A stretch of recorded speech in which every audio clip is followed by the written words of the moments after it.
Hello everyone, my name is Rohit. Today my colleague Zhaoqi and I will be talking about our work on large tensors in MXNet. We'll be talking about what is a large tensor, why do we need it, what are the challenges we faced while implementing it, performance concerns, and third-party integration. A large tensor is any input that contains over 2 to the power 32 elements. Float 32 is the most commonly used data type in MXNet. It takes 4 bytes of memory.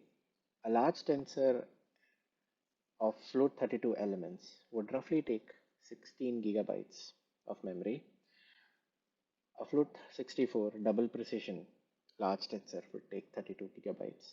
And this increases when your operator takes more than one input or uses temporary workspace and the size of the workspace is proportional to the input. Why do we need large tensors?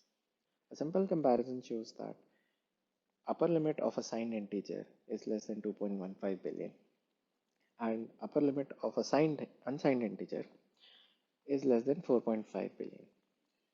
Some of our customers like Deep Graph Library that works on graph neural networks has a use case where they operate on social media networks that contains edges and nodes over 10 billion. Recommender systems are reaching use cases where they have attributes close to or more than 4 billion. So in such cases, we need large tensors and we need to use int64 indexing. Some of the challenges that we faced while implementing large tensor support in MXNet were addressing performance regressions and avoiding memory overheads. For example, let's take a CPU register that can hold 4 int32 variables. When we change the data type of input to int64, that register can only hold 2 int64 variables, thus reducing the throughput of any arithmetic operation on that register by half. Similarly, int64 takes twice the memory as int32. So if you store any variable as int64, it will take up twice the memory. So any operation that works on index arithmetic and saves indices will accordingly be slowed down by twice and will take up twice as much memory. Also, another challenge that we faced was integration with third-party libraries like 1DNN, OpenBLAS, and MKL.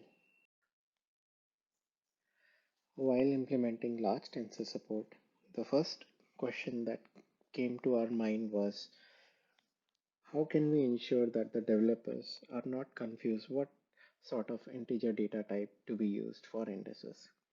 So we came up with a solution by defining a new data type called index_t, which is controlled by a build flag, and it can become either in 32-bit integer or 64-bit integer based on the value of the flag, thus maintaining the consistency of the code throughout the code base, and developers don't have to worry about which data type they have to use. In certain cases, operators do need to store indices. Saving indices as int64 doubles the size required to store them. But what to do when you do not need to use large tensor? In those cases, a simple solution could be to use template programming and dynamically switch the index type as 32-bit int or 64-bit int based on the size of your inputs. We have some customers that complained of they having doubled memory usage or increased memory usage of their model training, and they wanted to use large tensors because their input size and their attributes were very large. We gave them a prototype of such implementation for TopK, and the memory footprint of their model reduced to over 33%. As I said earlier, the performance of only those operations are impacted where indices are stored or arithmetic operations are performed upon those indices. So any spatial transformation operation like transpose or text to space, they are fundamentally going to slow down. An operator like top key that stores indices will also increase its memory usage by twice. So as we can see from the table given below, transpose operation actually was taking 50% more time than it used to with in 32, and depth to space became twice as slow. But the operators like convolution or leaky ReLU, they remained unaffected. Now my colleague Zhaoqi will talk about dependency on third-party libraries. So I want to talk about how we dealt with external libraries. To fully support large tensors, we have to link to LP64.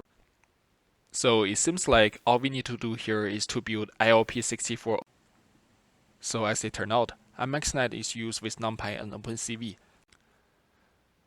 Here we can check the configuration of NumPy. So how do we fix this issue?